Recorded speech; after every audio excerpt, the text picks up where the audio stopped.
Ooh, the new toys are here. I am so happy for this. I've been waiting for a while for this. They're finally here. Let's first things first. Their designs. I absolutely love their designs. I liked looking at the vibe that they gave off. Like the whole like friendly. Oh look, they have this really nice little like friendly, not so scary kind of ghost vibe. They're like ghosts from any form of like kids media. They're not scary in any way. They're adorable, and I love them for it. Anyone that's upset with these designs or must have had a really rough childhood. But yeah, first things first, their skills. They're actually, let's talk about how they've been awakened. Some of them have some pretty decent like base HPs, like Shushu and friends. Like the base speed on the Grims are still awful. The Grim Reapers still have a crap base speed of 91 across the entire family. It's not the best base speed to work with, especially early game. Having to like try and build speed while building other stats, it's a problem. But that's the least. Either way, skills. The skills are all that it's about. Skill 1, Lala and Friends. Attacks an enemy to remove one beneficial effect with a 75% chance. Right? And it also recovers the enemy ally with the lowest HP ratio by 15%. So, she steals a buff and she heals somebody on skill 1. That's pretty good. Like, that's better than Ariel.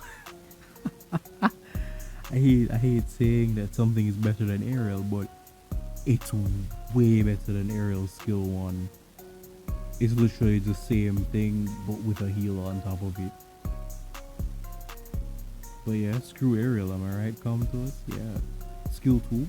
Removes all harmful effects on the target, heals them for 25%, and heals yourself for 25%.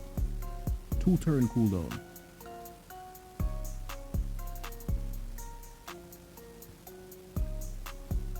Three-turn cooldown. Everything's going to be an Ariel comparison, alright?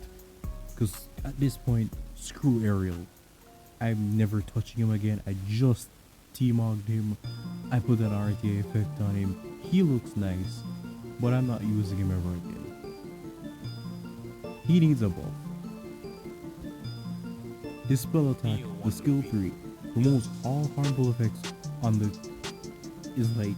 oh my god. Remove all harmful effects on the target ally. Then, procs the first skill based on the number of harmful effects removed. So let's say you're fighting a Despair Rika. That's potentially 5 debuffs on just skill 3 from her. That would be 3 dots, the slow, and a stun. That's 5 debuffs, 5 attacks, 5 buffs removed, 5 heals. Where's my Ariel buff? We already looked at, people already showed the skills of Lulu everywhere. I'm skipping her. She looks great. The whole vibe, as I said, I love the designs.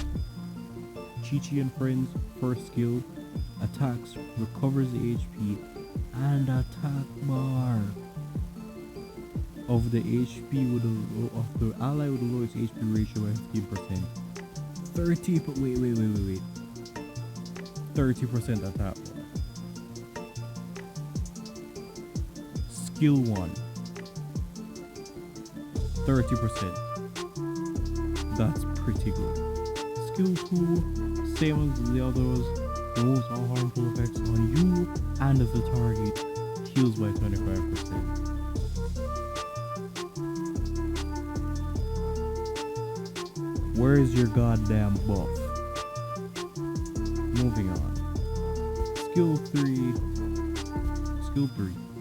attacks the enemy target and recovers 15% of all allies' HP by 50% of the damage dealt, and absorbs the attack bar of the enemy, the one you're targeting, by 25% to increase the attack bar of all allies. This is aerial with damage. So this is super cool aerial. This is super cool aerial. This is super cool aerial. Alright, let's look at Shushu. Attacks the enemy target and recovers the HP of the ally with the lowest HP ratio at 15%, 30% when he's still low.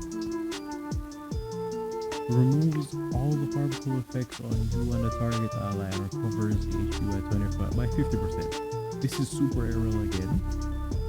Recovers the HP of all allies by 25% each and recovers the ally with the lowest HP by 50% one more time. One more time. Yeah, that song. Grants immunity on the allies with full HP for 2 turns. Someone was telling me, oh no, they can't give aerial immunity because that would make Villagewell useless. What's this? Cha-Cha and Friends. Attacks the enemy target, recovers the HP of the ally with the lowest HP ratio at 15%, and grants a shield proportional to the amount of damage dealt for 2 turns. This might not look good, but it works best with the skill tree. I'm skipping the skill tree, it's pretty much the same as before. It works best after the skill tree is proc. Attack. Attacks the enemy to inflict damage and then steals the beneficial effects on the enemy and transfers the harmful effects that were on you. In addition, you and the target's attack power, excluding a boss, can't do it on the dragon's boss, can't do it on necro, can't do it on giants, will be switched while the skill is on cooldown if the target's attack power is higher than yours. How I see this, if I am using her, I'm going straight for Odin. She's airtight. She's a free-to-play airtight. I'm going right for Odin. This is free-to-play Odin. I'm sorry, this is free-to-play airtight, and it's perfect for Odin. He'll have no attack and no buffs. He'll still have his full 5 stacks, but that's useless on him. Next is my boy Sat. He's probably the Grim Reaper I'm the most excited for. Skill 1 reaps the life of the enemy with a death scythe. Acquires an additional turn if the enemy dies. His first skill and his second skill are okay, but his passive is what it's all about. Living Hell increases the amount of damage all allies and enemies receive from continuous damage by 2 times. Double continuous damage. Disturbs the HP recovery for 2 turns with a 50% chance and inflicts continuous damage if you attack an enemy. So if you use skill 1, that's a dot and HP recovery debuff. Skill 2 attacks all enemies with a demon sight and inflicts continuous damage for 2 turns. That's 2 dots and recovery block. Always lands as a crit if enemies less than 30% HP. These guys are pretty damn good. Water, I personally hate him. He seems boring. Third skill, removes all beneficial effects and then does speed debuff and freeze. It's single target. That's kind of why I don't like it. Next would be Hiva. First skill kind of boring, second skill kind of boring, but third skill. This is pretty big because in the earlier days of Summers, were like 2014, 2015, he used to be used a lot in Giants. His Death Penalty third skill attacks the target 3 times with the Wind of Heaven and absorbs the top bar by 30% each. That's 90% of the top bar. The less HP the target has, the more damage. And if he kills, this skill immediately gets ready again. Think Sekhmet, where if she doesn't steal the buffs or if she doesn't reset cooldown, I think that's what it is. If she doesn't reset them, she has her skill again. If he kills, he gets it again. That's 90% attack bar, which lets him basically move again. And if his first skill kills, not only does he get an additional turn, he gets his third skill back. This could be big. Next is Prom, one of the better looking ones. First skill, this ignores resist death, meaning anti-Garo, anti-Triana, anti-Julian, the Light Vampire, but most importantly, anti-Miho. No more Miho madness. This guy is anti-Miho on skill 1. He's already a million times better than Surtur the Fire Barbicane. His second skill, decrease attack bar by 30% and stuns if enemy is lower than 30% HP. Not bad. Third skill, I don't think his third skill changed. It's just big AoE damage, stuns, defense break, and it's damage proportional to enemy max HP. So I'm thinking a boss skill of some kind. Miho killer, boss killer. Next is my boy Thrain. We've already seen him.